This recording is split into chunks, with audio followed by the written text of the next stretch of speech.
Hey everyone, Kai here, and today I'm coming to you with another book review.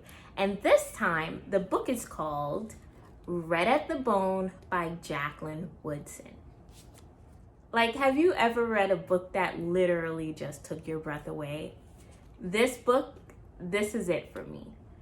I am a fan of Jacqueline Woodson because she represents me in a lot of ways. She writes young adult books, but she also writes books that take place in Brooklyn.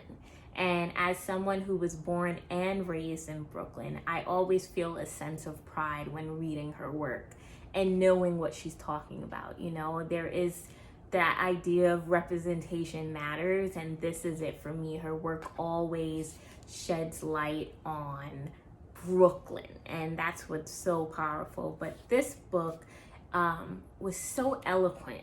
I think that's the best word I can describe it. It was so eloquent. It was so well done. It was so beautiful. It was short.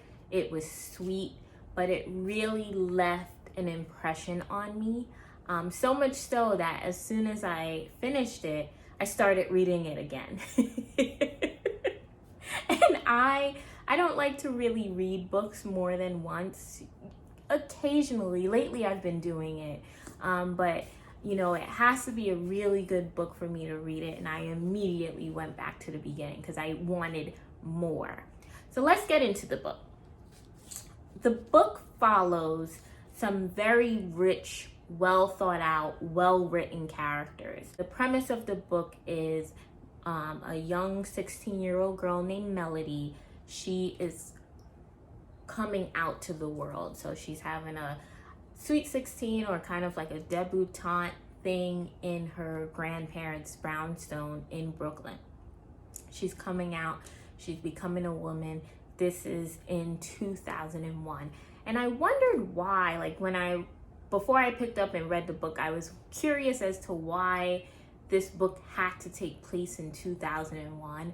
And eventually you will learn why. But just so it highlights, this culture of Black people who come from money and who are very cultured, and they just want the best for their legacy.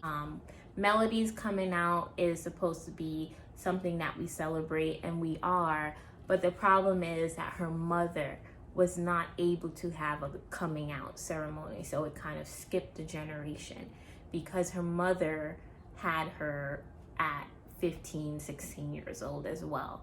So she wasn't able to have her coming out. So there's a lot of deep-rooted things that are coming out, secrets, stories that are told as a result of this. We're learning the inside scoop of what went down when Melody's mother, Iris, got pregnant with her, and the choices that she made. And we're learning even from her father, Aubrey, about his choices and his involvement. And we're learning a lot of backstory. And what's make this book powerful is that it tells the backstory of each of the main characters that brings us to this moment of Melody coming out into the world. Each chapter is the perspective of these characters, and it may be from present day, it may be backstory, but each character has its own chapter, and that is what we see until we get to the end of the book. And the ending, it just left me breathless. I just felt like this was such beautiful literature, and I really enjoyed it. I really enjoyed this book, and I truly believe that you will too. Let me check how many pages this book has.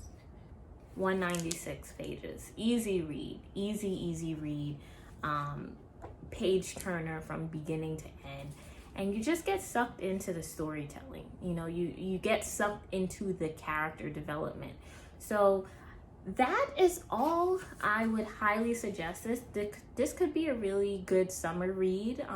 It's a quick read, a beach read. I loved it. So that's all I have for you all. Until next time, bye.